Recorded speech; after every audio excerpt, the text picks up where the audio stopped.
Why should libertarians be calling for the separation of school and state rather than school vouchers? Join Richard Evelyn and me in this week's Libertarian Angle as we examine that question.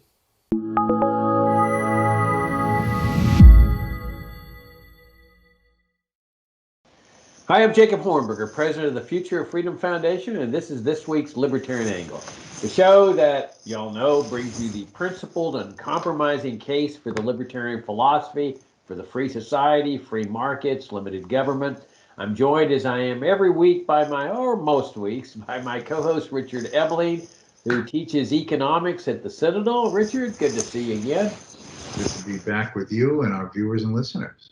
Yeah, if you're new to FFF, come and visit us at fff.org. You can subscribe to our FFF Daily, which is free, our monthly journal, Future of Freedom, which is not free, but pretty cheap, and, of course, this YouTube channel. And you can purchase our books, including my newest book, An Encounter with Evil, the Abraham Zapruder story.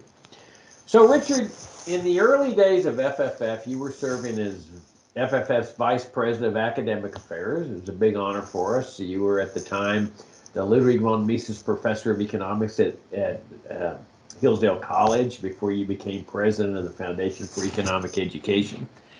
And since the very beginning, as you know, we've addressed the issue of education. That we've even published a book on the subject called Separating School and State, How to Liberate America's Families by Sheldon Richman. And of course, we have always taken the principled stand on education, and that is to achieve educational liberty, we have to get the state out of education, which necessarily means repealing compulsory attendance laws, getting rid of, school taxes, selling off the school buildings, and just getting the state totally out of education, separating school and state, the way our ancestors separated church and state, got government out of the religion business. Well, as you know, over the years, the conservative movement has long advocated school vouchers as a way to save kids from the horrors of public schooling. So we have long opposed vouchers here at FFF. And I recently wrote a piece entitled School Vouchers Are Anti-Libertarian. And we've been saying this for 32 years or so. But it created a little mini storm on Twitter. People got upset and said, oh, no, vouchers are very helpful. Well, as I pointed out, the core principle of libertarianism is the non-aggression principle. I mean, that's always been the most important principle. It's libertarianism revolves around that principle. And that principle simply says it's wrong to initiate force against another person. And so libertarianism involves not supporting any initiation of force and not initiating force. Well, as I pointed out in my article, school vouchers necessarily do that. You've got the initiation of force through the taxes that are collected to fund the voucher program. And in fact, vouchers are really just another socialist plan. You're taking money from one person in order to give it to another person. And the idea of the pro-voucher people has always been, oh, well, this will get the state out of education. It will lead us, it will transition us to an ideal society of educational liberty. And my point is, there's no evidence of that at all. It's illogical. The state, in fact, gets more deeply embedded in the educational process because the schools that receive the vouchers are going to be under government control. And not only that, but they're going to be dependent on the vouchers. They're going to start expanding operations, build new buildings, hire new teachers.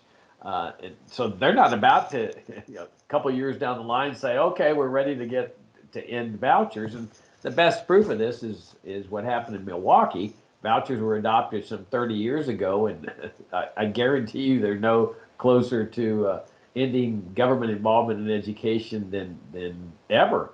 In fact, many voucher proponents now are very honest about it, and they're saying, well, really, the reason we advocate vouchers is so that they will improve the public school system, not get rid of it, but improve it through choice and competition. Those are the two words they often use. Now, I think it's worth pointing out also that in the first year, I don't know if you remember this or not, but in the very first year of FFF, I wrote an essay called Letting Go of Socialism, where I pointed out that public schooling is just a socialist program. Again, you're taking money from A to give it to B. It involves central planning, compulsory attendance. Everything's based on coercion. And so, and I criticized the voucher proponents. I said, this is just another socialist reform plan to make socialism work more efficiently. And lo and behold, Milton Friedman, the Nobel laureate libertarian economist, criticized me in a speech he gave. And interestingly enough, it was our first year, and he actually said, well, let me comment that the Future of Freedom Foundation is doing good work. So I thought, well, that's nice. But then he said, oh, no, this is the way that you transition to educational liberty. Well, it isn't. I mean, this is one area where Friedman was flat out wrong, that, in fact, as I indicated earlier, vouchers more deeply embed the state in the educational process. That the way that you get the state out of it is you just directly repeal compulsory attendance laws, repeal school taxes, sell off the school buildings. Now, let me make one final point here, and that is that making the case for educational liberty is obviously much more difficult than making the case for vouchers, because vouchers leave the system intact. And so that's not very threatening to people. People can say, oh, well, yeah, maybe if this is going to improve the system, I'm going to support the vouchers. Making the case for actually getting rid of the state in education, the argumentation is entirely different. It's much more challenging, much more difficult. But it seems to me that if we're going to achieve freedom, genuine freedom, we've got to have more libertarians making that case rather than going down into the conservative muck of making the case for reform. What do you think? Well, let me say in historical fairness, if you go back over the last 200, 250 years, there have been very few advocates of liberty who've called for absolute privatization of education. One of the presumptions, rightly or wrongly, of many classical liberals and libertarians was that to have a free society, you needed an informed citizenry. And therefore, it seemed appropriate for the government to be concerned with the provision of certain elemental educational teachings, reading, writing, arithmetic, the development of the critical mind. And so the fact that those who advocate the total separation of education from the state have always been, even in the freedom movement, a small minority. But merely because they're a small minority does not mean that their case is not valid or reasonable. One can say that there's a desirable end, an informed citizenry, a literate citizenry, a mathematically informed citizenry, reading, writing, arithmetic. The question is, besides the issue, should the government coerce people to send their own children to compulsory schools that the government establishes, and to compel you to pay for your child's education and other people's in ways that you may or may not want? Is that necessarily beyond that question of command and redistribution in that way? Have you chosen the most efficacious and efficient way to achieve a common end that most people in the general sense consider desirable? And I think that one can make a strong case that the advocates of school choice have erred in the voucher direction. And for the following types of reasons.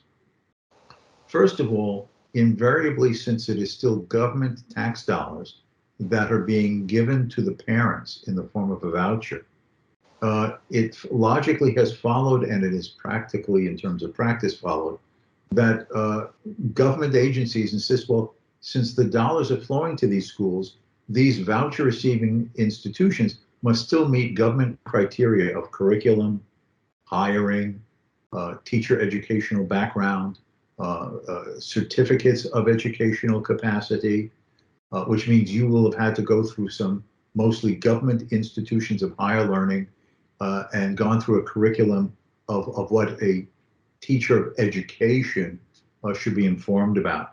So basically, the government is still hamstringing who can teach, how they can teach, and what they can teach in terms of the staff and the curriculum. So even separate from the issues of the ethics or the morality of compulsory attendance, government commanded redistribution of wealth in the form of the government directs where your children are to go to school and the amount to be paid, or you being expected to pay for other parents' children's education. There's still just, even in the case of, well, what will educate children? The practical matter as to whether the type of school choice methods will achieve the end desired.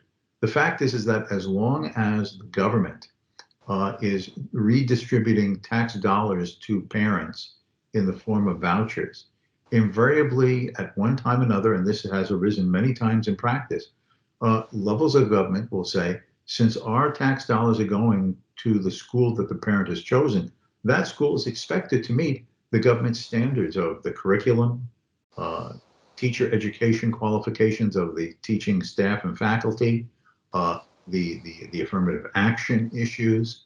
So basically, the government invariably extends its tentacles, if you will, over what hypothetically could be private schools, and sucks them in to having to meet these government standards. Now, the very point that free market economists, particularly Austrians, have made over the years against forms of socialism is that we need competition and vibrant competition to find out what is it that the consumer wants, or what is the best means of providing the product desired.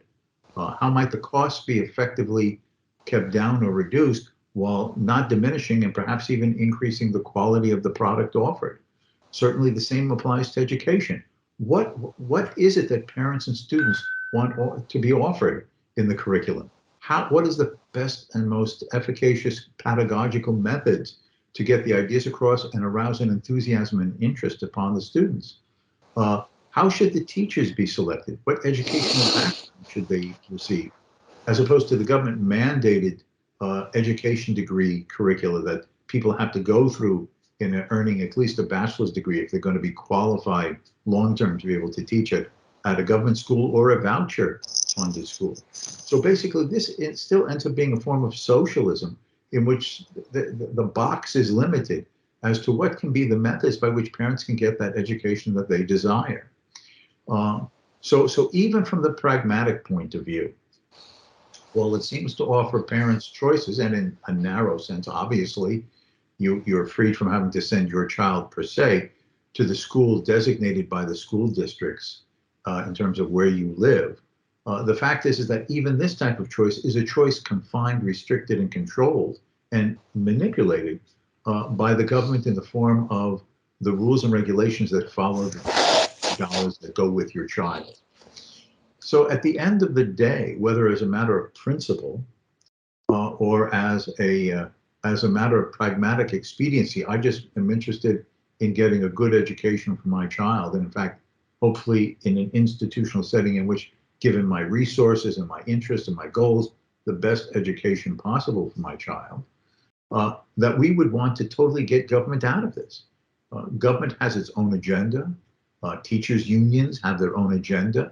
But what assures vibrancy of good product, better product, and less expensive product is the rivalry of the marketplace. We expect improvements in the quality of everything we buy from competition.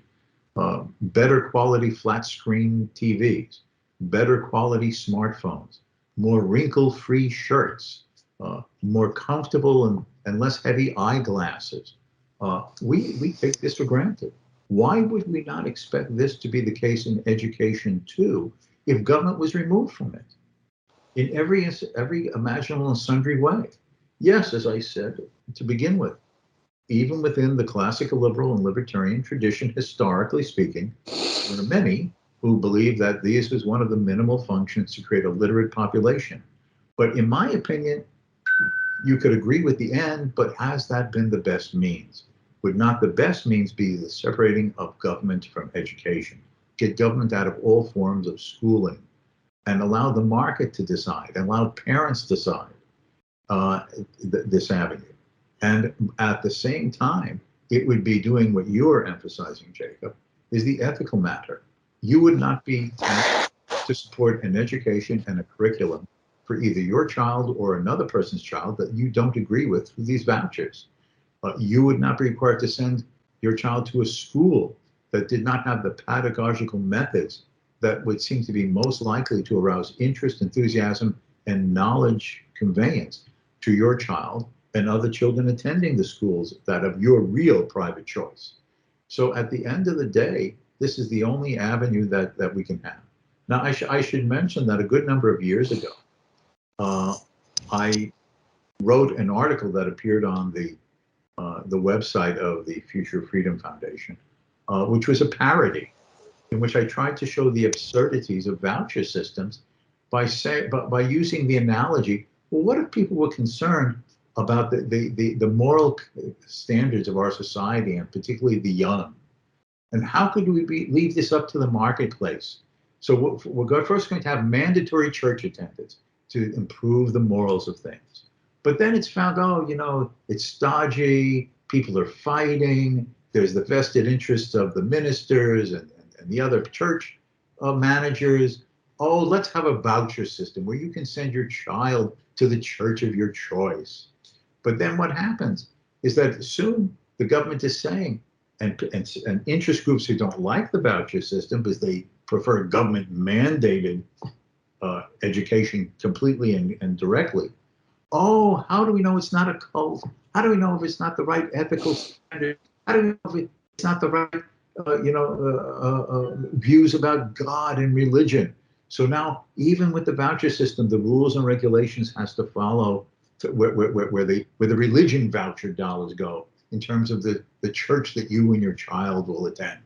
And that at the end of the day, it straitjackets all education, and what had hoped to be an avenue to get more morals and to foster a better ethical society ends up creating a society of stodgy and constantly diminishing ethical qualities of the society in terms of how things are taught. And I can finish the parody by imagining 150 years from now in the future, people are so fed up with this that they rediscover the idea of getting government out of the church business and allowing a totally free market in church attendance, church pedagogy, the church doctrines, with leaving these to the private sector with no government involvement at all. And the fact is, this is what we're experiencing.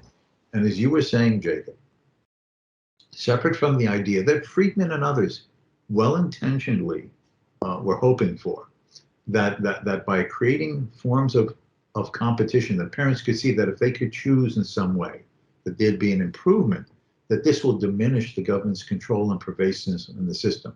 But the fact is, the tentacles of special interests within the government school system, and the fact that even the schools now receiving vouchers now have a vested interest in the government supplied voucher monies continuing in their directions, that this is entrenched and reinforced the worst features of having any system of real educational freedom and competitive improvement. So at the end of the day, whether as a matter of principle, what is the government doing in the education business at all, and compulsory requiring attendance and taking tax dollars to fund it, or whether it's this form of the pragmatic issue of that, what is the institutional setting that can bring forth the best educational opportunities that you want for your children. There is no alternative at the end of the day and in the long run than the elimination of government involvement in education. That is the privatization, the denationalization, the desocialization of schooling by root and branch. And that is an essential element in a truly consistent agenda for a free society. Well, you've raised a lot of good points, and let me amplify on a few of them. the matter of control over a school that takes vouchers was best exemplified by the school where you used to teach, Hillsdale College. I mean, Hillsdale would not receive any government funds on purpose because they did not want to be under government control. But the students were receiving government grants, so the government used that as an excuse to say, well, we can control your admissions department because these students have to be admitted into your college. I mean, it was obviously a ruse, but it worked. And so Hillsdale was going to be subject to government control, at least their admissions department. And so they made a rule that no student could receive government grants. And they went and secured private funding to fund all those students, all voluntary. And that left Hillsdale totally independent of any government control whatsoever. The matter of what the students are taught, you know, you're right. The original idea behind public schooling is, well, we need to establish a basic standard of reading, writing, and arithmetic. That people have to be literate and they have to be able to do basic things, and we have to give them the basics of an education. But as Sheldon Richmond pointed out in our book, Separating School and State, that's not really what happens. That's not really the goal of government schooling, which is the more accurate word for it, as compared to public schooling. They're public schools, government schools in every country, Cuba, Russia, China, North Korea, and their purpose is always the same. And in fact, I would say to everyone, if you haven't read Separating School and State, you ought to get it. To me, this is the best book ever on explaining the principles behind this idea of separating school and state, getting government out of the education business. But I recall, Richard, that Sheldon wrote an article saying the public schools have actually been a great success, not a failure, because we keep hearing about this crisis in education, including from promoters of public schooling. Oh, it's a mess. The students aren't learning anything. They a lot of them graduate from high school, haven't gotten a real education. They hate learning. But Sheldon said, well, no. On the contrary, it's been a big success because the real purpose of education is to produce the good little citizen, the one that automatically adopts whatever the official version of events is that the government's promoting, that defers to authority automatically, that if the government says there's WMDs in Iraq, the citizen's going to immediately say, yes, we've got to trust government officials. They would never lie to us. And so it's this mindset of deference to authority and obedience to orders that is the goal of public schooling in every country. It's just this sense of regimentation and order. And from that sense, Sheldon made the case is that it's been a tremendous success. Yeah, I should, if I can amplify that quick historical point. Both Sheldon in his book and earlier Murray Rothbard in his monograph Education Free and Compulsory, and others as well, have pointed out that when the case was made for pervasive compulsory education in the United States, especially beginning in the middle decades of the 19th century, the inspiration for this was the Prussian educational system in Europe. And that is the idea, with so many immigrants coming from many different parts of the world, we had to have a mandatory educational system that would homogenize and create a common view of what an American is and what the values of an American should be. In other words, it was meant to be an educational indoctrination process in which you take all these children of different immigrants and you reduce them to a homogeneous set of ingredients in the educational cooking. And in that sense, you're right, it's been very successful. And the thing is that it isn't so much what the curriculum contains, it's the motive of whatever it is. For example, when I was a young boy, in the earlier decades of the 20th century, what was the presumption about America? America was a good country. Christopher Columbus had sailed the ocean blue and he found this new world. And then it became a home for people escaping from oppression and a land of opportunity. And they would show the industrialization of America in the history books in school. And you'd see the smokestacks with the smoke billowing out and happy people working and prosperity. In other words, America as an industrial society was wonderful for both freedom and prosperity. Fast forward to today. Oh, now there's critical race theory and political correctness and identity politics. Oh, Christopher Columbus, he was a bad man. He brought diseases that decimated the Indians. And then even before the Pilgrim Fathers arrived in Plymouth Rock in 1620, the first ship arrived in Virginia carrying slaves in 1619. And America is basically a slave-based society that has never escaped from its root in 1619. And all that America, all these immigrants did was destroy the environment and now ruin the earth through industrialization. Bad America, bad America. Ooh, it'd have been better if they had just left the Indians alone without horses and not even having the wheel. Oh. So, because both wheels and horses came from Europe, the Indians didn't have either one before that. But you see, the content has changed. But what is the purpose of the mandatory curriculum based upon the ideological currents of those who can get control of the school curriculums? To indoctrinate the youth in a vision and a conception of how you should view your country, its past, its present, and what you should want for its future, and how you loyally and obediently, as you were saying, fit into this. That is really the purpose of education, to indoctrinate the next generation to become loyal and patriotic citizens of whatever has been presented to them through this mandatory curriculum of what their country is about.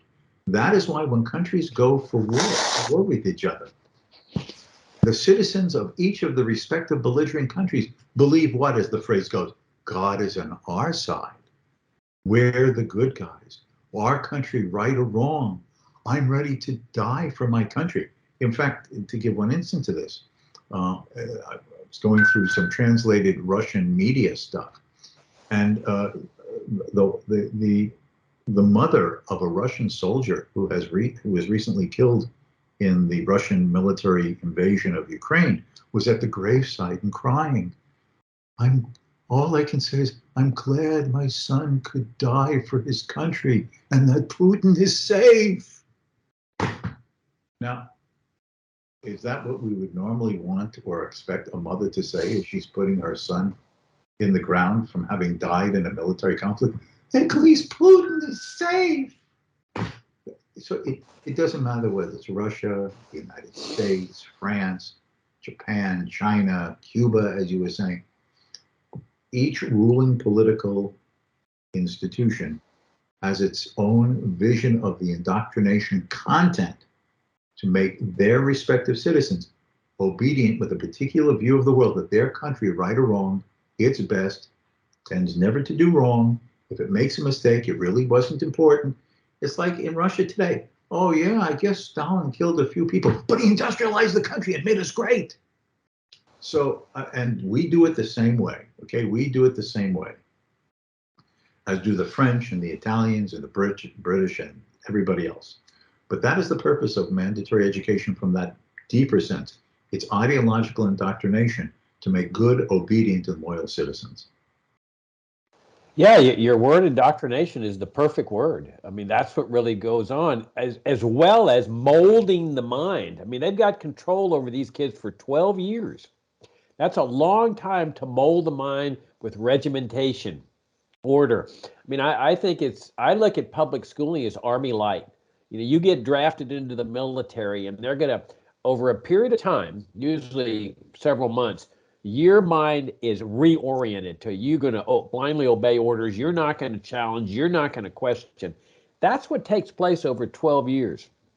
Another point that you talked about that I think is extremely important is about the virtues of the free market.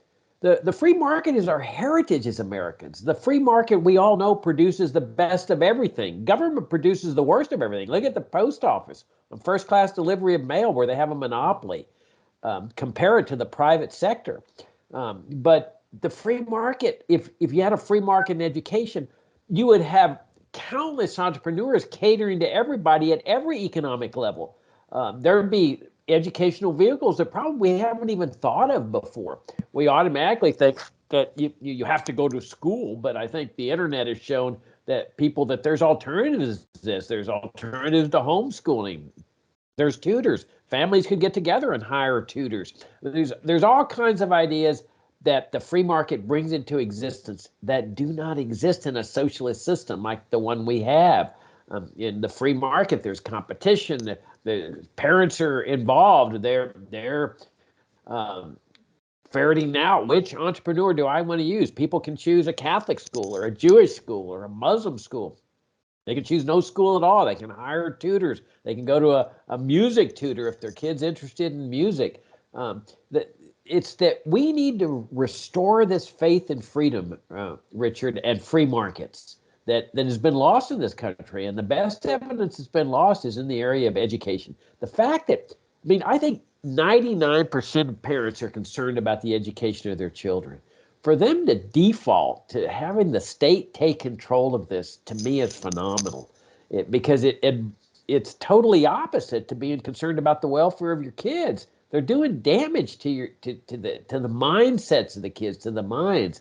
And the sooner we get rid of this system, the better we are as a country, not only in a utilitarian sense, a practical sense, but just in a moral sense. You have more independent thinkers, people more willing to challenge whatever government officials are saying, demand proof of what they're saying, and so forth. An independent thinking citizenry is obviously better than a passive deferential citizenry that's going to accept whatever the state says. Yes, at the end of the day, if we want a free society, there has to be freedom of thought. And one element of freedom of thought is the freedom of education away from the control and influence of government. Because government will always have their own goals and purposes in mind, which means those in political power have their own goals and purposes in mind. And even when in a, quote, democracy, there are competing parties with their different specific policy agendas, they have a common goal that combines them and unifies them. And that is, whether they vote for this party or that party, we want all of the citizens of that country to feel a loyalty to do and believe what the government says over a wide array of areas, so that they will be obedient servants to what the government dictates, regardless of who at a particular moment happens to be in political power. Okay, on that excellent note, we'll wrap things up. Again, our book, Separating School and State, is available on our website. My newest book, An Encounter with Evil, the Abraham Zapruder story. Subscribe to our FFF Daily, our monthly journal, Future of Freedom, this YouTube channel, and come to our website at fff.org for 32 years worth of articles, including an article, Richard, that you wrote several years ago on vouchers. What's the title of that article? Oh, sorry. Pop quiz, you flunked. I think we're hoping maybe to repost it on the website. Yeah, we're gonna be putting it in FFF Daily if Bart hasn't already done so. All right. On that note, we'll wrap things up. Richard, greatly enjoyed the visit, and look forward to talking to you next week. Take care.